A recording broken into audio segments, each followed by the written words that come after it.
జయం నిజం వర్షం ఈ సినిమాలో విలన్ గా హిట్స్ ని కొట్టి యజ్ఞంలో హీరోగా కూడా సక్సెస్ ని రుచి చూసిన మన గోపీచంద్ ఈ సెంటిమెంట్ లో పడ్డారు. మరి ఈ సెంటిమెంట్ కొన్ని సినిమాలకి వర్కౌట్ అయింది, కొన్ని సినిమాలకి బెడిసి కొట్టింది. మరి అదే సెంటిమెంట్ లో వచ్చిన ఈ సౌఖ్యం వర్కౌట్ అయిందా లేదా ఆ సెంటిమెంట్ కి చూసేద్దాం. Hi, this is Kajal and welcome to India glitz movie review. Soukhyam story. ఒక యూజ్లెస్ ఫెల్లో సీను అంటే మన హీరో గోపీచంద్ ఒక హ్యాపీ గో లక్కీ గాయ్. అందరి ప్రాబ్లమ్స్ సాల్వ్ చేస్తూ ఉంటాడు, అందరితో సరదాగా ఉంటాడు, ఫ్యామిలీ అందరితో బాగా కలిసిమెలిసి ఉంటాడు. కానీ ఒక్క పెళ్లి టాపిక్ వస్తే మాత్రం సీను వాళ్ళ డాడీకి భేదభావాలు వస్తూ ఉంటాయి. దీనికి కారణం శైలుని పెళ్లి చేసుకోవడం సీను వాళ్ళ డాడీకి నచ్చదు. ఎందుకు నచ్చదు? సీను శైలుని పెళ్లి చేసుకోవడానికి ఎన్ని పాటలు పడతాడు.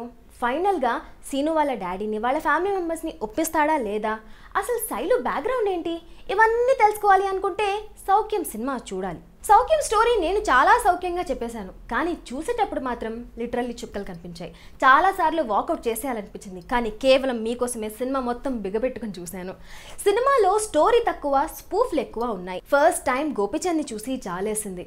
డైరెక్టర్ని, ఆ స్క్రిప్ట్ని అంత గుడ్డిగా ఎలా నమ్మేశారో అర్థమే కాలేదు. అసలు ఈ క్యారెక్టర్ గోపీచంద్కి సూట్ అయ్యే క్యారెక్టరే కాదు. అండ్ ఆ క్యారెక్టర్లో కూడా డెప్త్ లేదు, క్యారెక్టరైజేషన్ కూడా సరిగ్గా లేదు.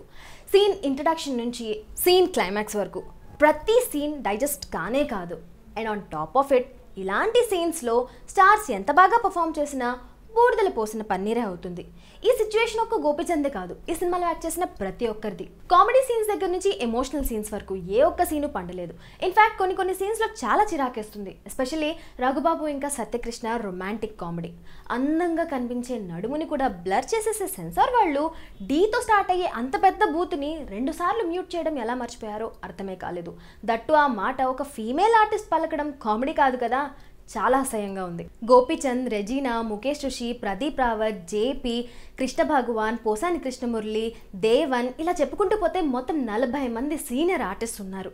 ఇంతమంది సీనియర్ ఆర్టిస్ట్తో ఓవర్ యాక్షన్ చేయించిన ఘనత మన డైరెక్టర్ ఏఎస్ రవికుమార్ చౌదరి గారికే దక్కుతుంది. ఇప్పటి వరకు వచ్చిన తెలుగు సినిమాలన్నింటినీ కలగలిపి కొత్త స్క్రిప్ట్ ఏమీ రాయకుండా సౌఖ్యం సినిమాని రాసేశారు Kona Venkat, Gopimohan, Sridhar Sipana. Story, direction, screenplay అన్నీ కూడా మాసిపోయిన పాత చింతకాయ పచ్చడే. మ్యూజిక్ డైరెక్టర్ అనూప్ రూబెన్స్ ఈ మధ్య చాలా యావరేజ్ ట్యూన్స్ ఇస్తున్నారు.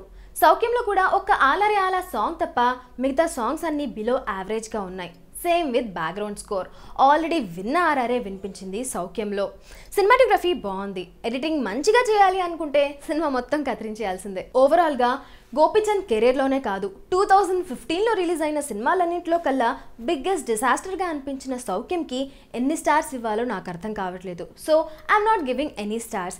మీరు సౌఖ్యం సినిమా చూసినట్టయితే మీరు ఎన్ని స్టార్స్ ఇస్తారు, మీకు ఎంత నచ్చింది ఈ సినిమా అనేది కింద కమెంట్ బాక్స్లో రాసేయండి. Thank you so much for watching and do not forget to subscribe. ఆఫ్ స్క్రీన్లోనే కనిపిస్తుంది. when he comes on camera, in front of the camera, he's a totally different person. He's always contributing towards the scene. ఏదైనా మార్చేద్దామంటే మార్చేస్తారు. He talks to the director.